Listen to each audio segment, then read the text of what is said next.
मोहतरम मुकर्रम जनाब हज़रत अल्लामा मौलाना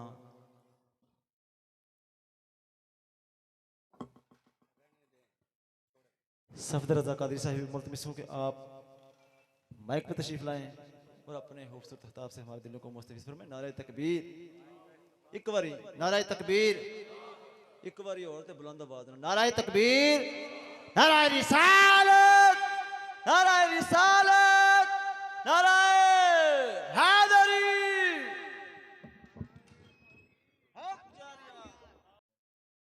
वस्सलातु वस्सलामु अला मन ला नबिय्य बअद व अला आलिहि व सहबिहि कमा युहिब्बु रब्बुना व यर्दा।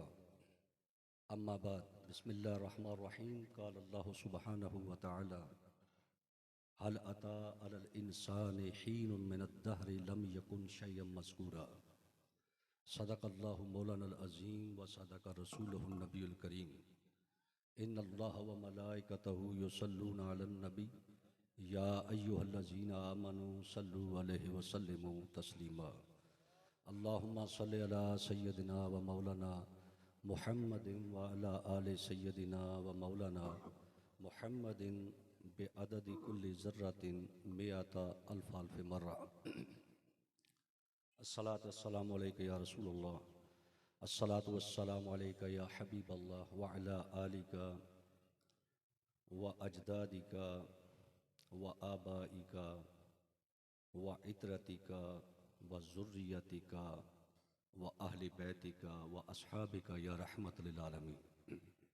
मोहतरम मुकर्रम सामीन मोहतरम,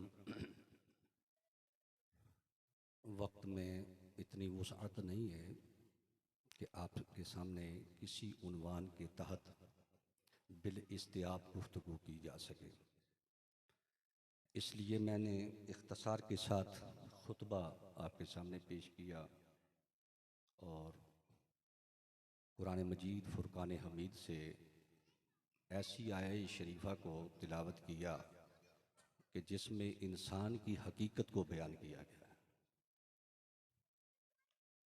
कि इंसान की हकीकत क्या है। और यहाँ हम हाजिर हुए हैं कि रूह के इसाले सवाब के लिए, हालांकि लफ्ज़ जिस्म भी इस्तेमाल हो सकता था, सवाब बराए जिस्म, लेकिन उन्वान है इसाले सवाब बराए, बोलें जिनमें है वो बोलें, रूह। तो ये क्या चीज़ है रूह? आंखें, लफ्ज़ बोला, सलाम, आपको फ़ौरन पता चला किधर होती हैं। लफ्ज़ कान बोला, आपको फ़ौरन पता चल गया कान किधर है। नाक का कहा, पता चल गया। हाथ का कहा, पता चल गया। तवज्जो है ना आपकी? सारे बोले मेरे साथ। आज़ाए इंसानी में से जिसका नाम लिया आपको फ़ौरन पता चल गया। लेकिन इतनी अहम शय कि अगर वो ना होती तो जिस्म ना होता।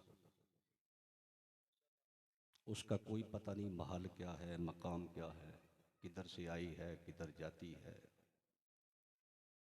तो ये तवज्जो की बात है कि तवज्जो करेंगे तो पता चलेगा, वरना सारी ज़िंदगी बेखबरी में गुजरेगा। और रूह पहले खल्क हुई है, जिस्म की तख्लीक बाद में, और जिस्म का इन्हिसार और दारोमदार रूह पर है। और रूह ना हो, आंखें देख नहीं सकती, कान सुन नहीं सकते, आज़ाव जवारी हरकत नहीं कर सकते। तो जिस तरह इस पैकर में और बदन में एक रूह है जो पूरे बदन के निज़ाम को चलाती है, इसी तरह एक कायनात की रूह है।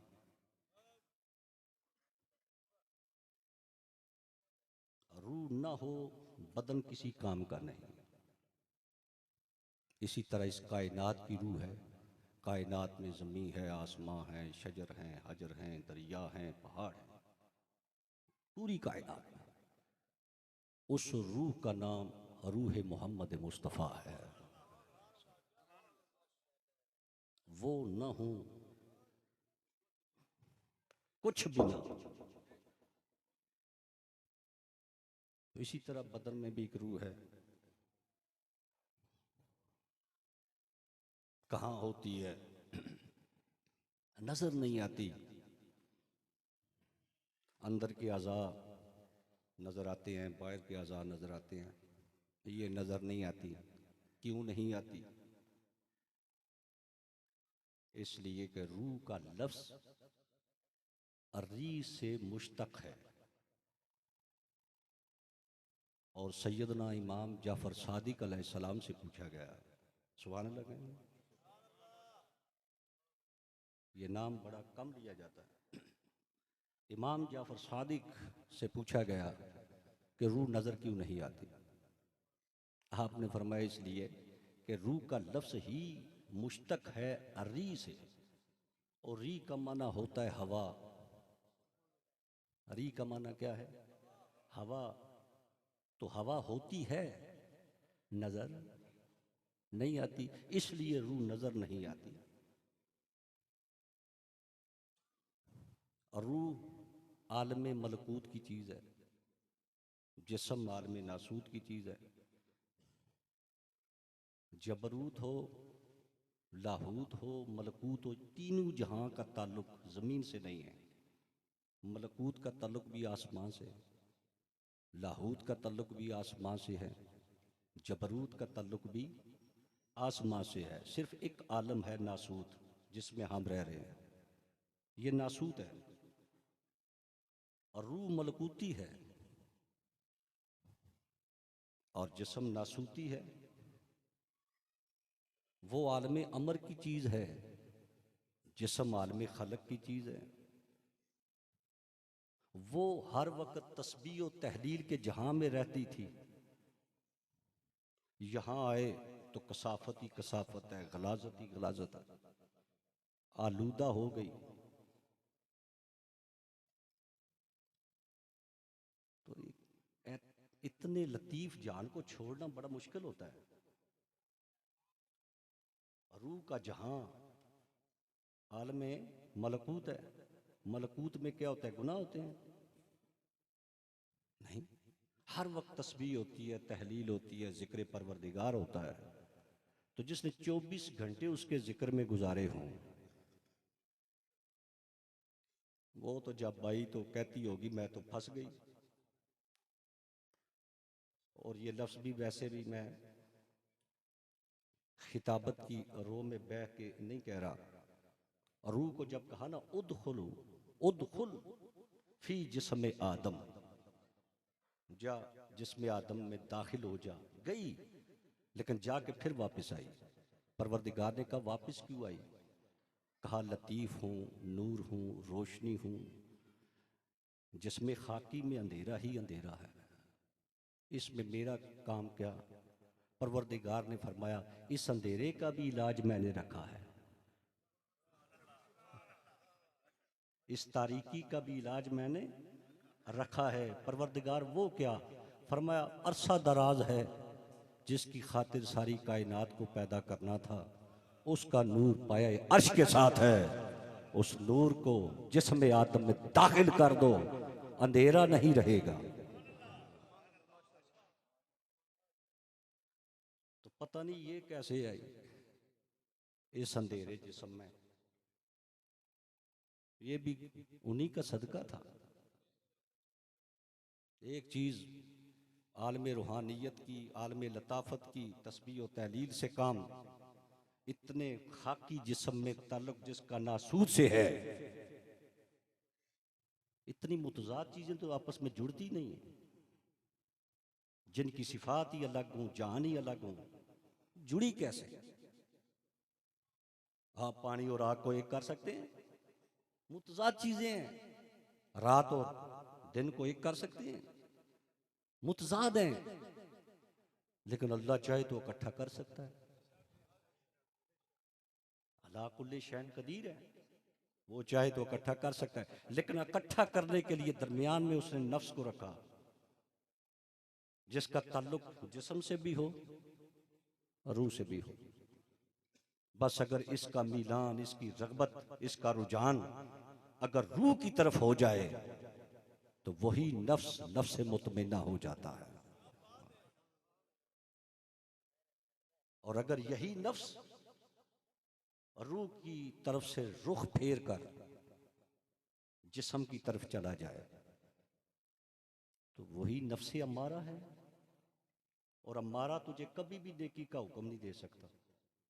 इंसान की पहचान उसका जाहिर नहीं है, इंसान की पहचान उसका अंदर है।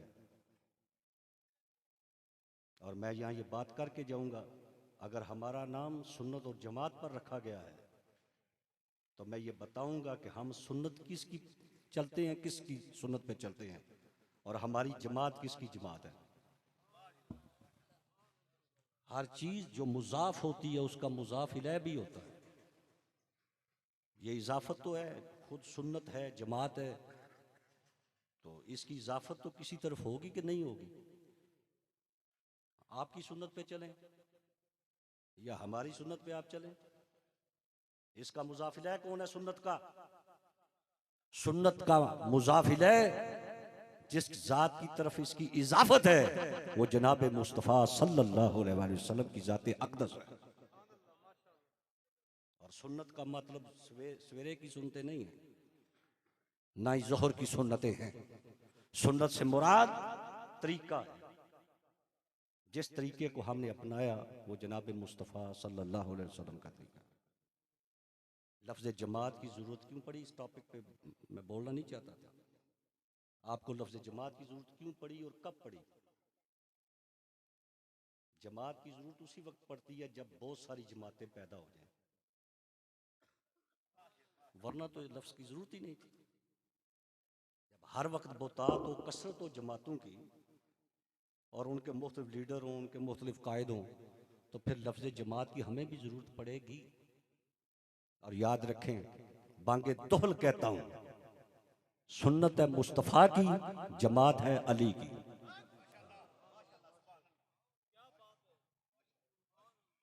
और इससे मुराद वो भी नहीं है जो बाज़ अज़हान ले रहे हैं।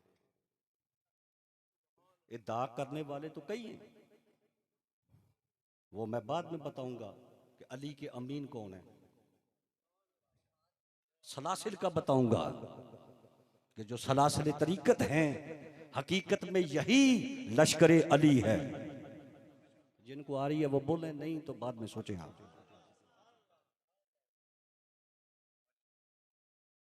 तो रूह आई, किबला शाहजी से पहली मुलाकात तकरीबन 25 साल पहले आपके वालिद गिरामी कदर मेरे पास तशरीफ़ लाए थे। 10 मुहर्रम को आपके आस्थाने पे बड़ा सा हो गया, इस बात को हाज़िरी हुई थी। तो हम ये ऊपर से वो जो है ना वो सईदों का एहतराम नहीं करते, ये ऊपर ऊपर से समझ रहे हैं कोई। एहतराम कदर वो होती है जो दिल में होती है। और इन जैसा कोई हो भी कैसे सकता है? कोई नहीं हो सकता। आपके नाने हैं, दादे हैं, मेरा भी नाना दादा है, लेकिन जिसके नाने का कलमा पढ़कर बंदा कुफर से इस्लाम में दाखिल होता है वो सईदों का नाना है, किसी और ख़ानदान का नहीं है। हमारे नाने का तो पढ़ा जाए तो बंदा वैसे ही काफिर हो जाता है, नहीं होता। किसी के नाने का कलमा कोई पढ़े वो तो मुसलमान हो तो काफिर हो जाता। तो ये बात आई थी, निकल गई। तो रूह को लेने के लिए कौन आया? आपकी समझ में यही है, कोई एक दो फरिश्ता होगा। मलकुल मौत का वैसे ही नाम मशहूर है। हदीस में आता है कि 500 फरिश्ता आया। 500 फरिश्ता एक रूह के लिए। भारी नहीं थी, वजनी नहीं थी, कसीफ नहीं थी, आलमे लुत्फ की चीज़ है, लतीफ़ है, शफाफ है, साफ है, हल्की फुल्की है। तो इसके लिए तो एक ही फरिश्ता काफ़ी था। 500 भेजने की कोई हिकमत तो है कि कोई नहीं है ना? तो इस रूह को उठाने के लिए तो एक फरिश्ता काफ़ी था। ऐ परवरदिगार, 500 फरिश्ता तूने नाज़िल क्यों किया? कहा इसलिए कि रूह मेरा अमर है, रूह मेरा अमर है, उसकी इज्जत है, उसके एजाज के लिए 500 भेज रहा हूं। तेरी रूह की इज्जत के लिए रब ने 500 फरिश्ता नाजिल फरमाया। नासूद को इधर छोड़ा और रूह को ले गए। ऐसा ही है ना जी? तवज्जो फरमाए, कोई बात नहीं, आप घबराएं नहीं। आंखें खुली की खुली रह गई, आंखें खुली की खुली रह गई। और लगता है कि खुली आंखें किसी की तलाश में थी। वो उड़ने वाले परिंदे की तरफ देख रही थी कि मेरी असल उठ गई, मेरी असल उठ गई है। कहा, ए मेरे बंदो, तेरा जिस्म था उसका ताल्लुक तेरे जहान से था, नासूद से था, अब ये तेरे हवाले, रूह मेरे हवाले। ले गए 500 फरिश्ता गया। कहाँ गया? आसमानों की दुनिया, बारगाह रब्बुल इज्जत में गया। 500 फरिश्ते ने पहले सजदा किया। जोर से बोले, ढोले माइए आप में मेरा ज्यादा सुभान अल्लाह कहते हैं। बात सुने, 500 फरिश्ते ने सजदा किया और कहा अब रूह को सामने करो। और रूह से सुने आप मेरी बात को, जिस्म से नहीं। और रूह को मेरे सामने करो। बैठ जाइए। रूह को मेरे सामने करो। तो क्या तुझे खबर नहीं कि तेरा परवरदिगार से आमना सामना होगा? वही तो तेरी हाजरी है, वही तो तेरी हाजरी है। अगर तू गुनाहों से आलूदा हो तो बंदों के सामने तुझे शर्म आएगी। और जब तू परवरदिगार की बारगाह में हाजिर होगा, एहसास पैदा कर कि कैसे आमना सामना होगा। बस क्या है, हदीस के लफ्ज हैं, जूं का तू अरबी छोड़ रहा हूं। 500 फरिश्तों ने सजदा किया, उसके बाद कहा रूह को सामने करो। रूह सामने आई, सजदा रेज हुई। आहा, सईदों से मोहब्बत करने वाले बोले मेरे साथ। और रूह सजदा रेज हुई। और लफ्ज हैं कि परवरदिगार ने तवज्जो फरमाई। तवज्जो को हर बंदा जानता ही कोई नहीं। रुख को जानता है कि रुख किधर है, तवज्जो का पता नहीं ये किधर है। आपका रुख मेरी तरफ है, लेकिन आपकी तवज्जो का पता नहीं वो किधर किधर है। रब ने तवज्जो फरमाई। तवज्जो से क्या होता है? तवज्जो से जो ना हो वो हो जाता है। आसमान नहीं था, रब ने तवज्जो दी, बढ़ा दी। जमीन नहीं थी, तवज्जो फरमाई, जमीन बन गई। ये तवज्जो का नतीजा है। तो अगर उसकी तवज्जो बंदे की तरफ हो जाए, अगर उसकी तवज्जो बंदे की तरफ हो जाए, लेकिन वो तवज्जो के लायक हो, बात हो उसमें, तवज्जो फरमाई। तवज्जो से फिर क्या हुआ? तवज्जो तवज्जो परवरदिगार से और रूह मुजल्ला हुई, जली हो गई, मुसफ़ा हुई। बदन के गुनाहों से जो गर्द थी, जो गुबार था, वो रूह से हटा और रूह साफ हुई, मुजल्ला हुई, मुसफ़ा हुई। 1 घंटा लगा कब्र तक मुर्दे को दफनाने के लिए। परवरदिगार ने कहा फौरन ले जाओ, फौरन ले जाओ। कहां? कहा कब्र में। ले जाना ही था तो फिर 1 घंटे के बाद भेजा क्यों? फिर कब्र में जाओ। परवरदिगार ये पहले अपने पास बुलाना, फिर तवज्जो देना, फिर कहना कब्र पे ले जाओ। कहा तुझे खबर है कि तवज्जो दे के मैंने रूह को इस काबिल बनाया है, क्योंकि कब्र में आमद मुस्तफ़ा होनी है। कब्र में आमद मुस्तफ़ा होनी है। इसको मैंने इस काबिल कर दिया है कि ये दीदार के काबिल हो जाए। ये तवज्जो इसको इसलिए दी गई है, तो इसको काबिल बनाइए कि ये दीदार के काबिल हो जाए। आसपास की बातें छोड़ें, उम्मत को कितना तकसीम करेंगे। पहले ही इसका सत्यानाश कर दिया है। टोपियों पे तकसीम, तस्बीहों पे तकसीम, अंगूठियों पे तकसीम, लिबासों पे तकसीम।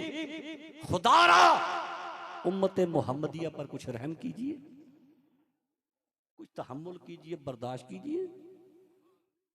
कितना बंटवारा करेंगे इसका। इसलिए हजरात, हम खुदा के बंदे हैं और नबी पाक साहिबुल औलाद सल्लल्लाहु अलैहि वसल्लम के उम्मती हैं। हम सहाबा किराम की इज्जत करते हैं। बोले आले सुन्नत और गुस्ताख को ऐसा तो हो ही नहीं सकता, जमा हो ही नहीं सकती ये चीज। सहाबा की हम ताजीम करते हैं, लेकिन साथ आशिक अहले बैत हैं, और ऐसे आशिक हैं, ऐसे आशिक हैं हम कि कुछ कहा नहीं जा सकता। डायलॉग हैं, मैं डरता भी हूं बातों से। तो इसलिए अहले बैत की भी बात पुरस होगी। इमाम स्यूती रहमतुल्लाह अलैह ने तफसीर अद्दुरुल मंसूर में अपनी शुरा आफाक तफसीर में इस आयत के ज़ैल में लिखा है, वाकिफूहुम इन्नहुम मसऊलून। क़यामत के दिन लोगों को कहा जाएगा, एक आवाज आएगी, रोको इनको, रोको, इन्नहुम मसऊलून, इनसे एक सवाल बाकी है। कभी इस सवाल की भी तशरीह कर दिया करें कि ये कौन सा सवाल है। सारा पर्चा पढ़ दिया, इस सवाल की तरफ नहीं जाते। कुरान की आयत है, इन्नहुम मसऊलून, रोको इनको, इनसे सवाल बाकी है।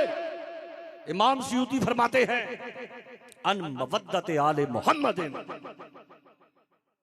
पूछा जाएगा, हाजी साहब आपने हज तो किए बड़े, नमाज भी आपने पढ़ी, रोजे भी रखे हैं, टोपी भी पहनी अच्छी, ये बताइए कि अली से मोहब्बत की थी या बुग़्ज़ किया था?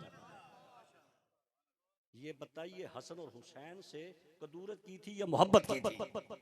ये बताइए सैयदा फातिमा का एहतराम किया था या उनमें नाउज़ुबिल्लाह खताएं तलाश की थी? बताओ।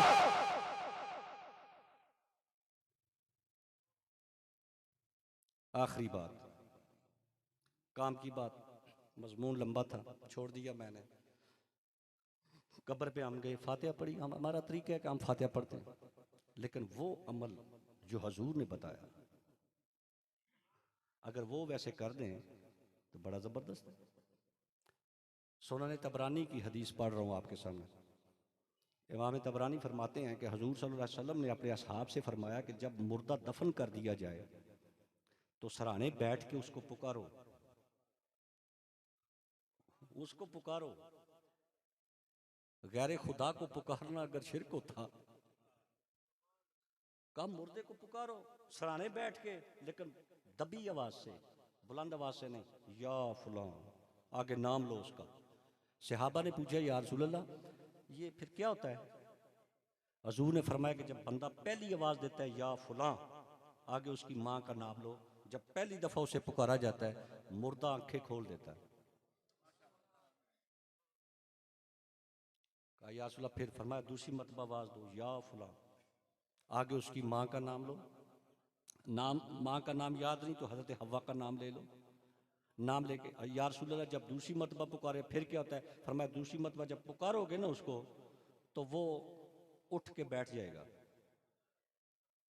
उठ के बैठ जाएगा। कहा या रसूल अल्लाह, फिर फरमाया फिर तीसरी मरतबा आवाज दो, या फलां, आगे हजरत हव्वा या वालदा का नाम लो। कहा या रसूल अल्लाह, फिर क्या होगा? फरमाया फिर ये होगा कि वो बोलेगा। अच्छा, उसकी बोली क्या होगी? बोली ये होगी, ए मुझे उठाने वाले और आवाज देने वाले, अब बता भी तो सही, तू कहना क्या चाहता है? तू कहना क्या चाहता है? हजूर ने फरमाया उस वक्त वो कहे, कूलू ला इलाहा इल्लल्लाहु मुहम्मदुर रसूलुल्लाह। मैं तुम्हें वसीयत करता हूं कि ला इलाहा इल्लल्लाहु मुहम्मदुर रसूलुल्लाह ये पढ़ो। हजूर फरमाते हैं कि अगर उसकी जुबान पे कलमा जारी हो जाए तो मुनकर नकीर कहते हैं क्या करना है, उन्होंने कहा करना क्या है, वापस चले, इसको आराम करने दें। इम्तिहान होता ही नहीं। मैं जोश में ये बात नहीं कह रहा, हाशिया राई का भी आदी नहीं हूं, ना मुबालगे करता हूं, बात हकीकत कर रहा हूं कि अगर साहिबे कब्र की जुबान पर ला इलाहा इल्लल्लाह मुहम्मदुर रसूलुल्लाह जारी हो जाता है, उसका इम्तिहान नहीं लिया जाता। यही वजह है कि आस्थानों पे ज्यादा जोर कलमे पर दिया जाता है।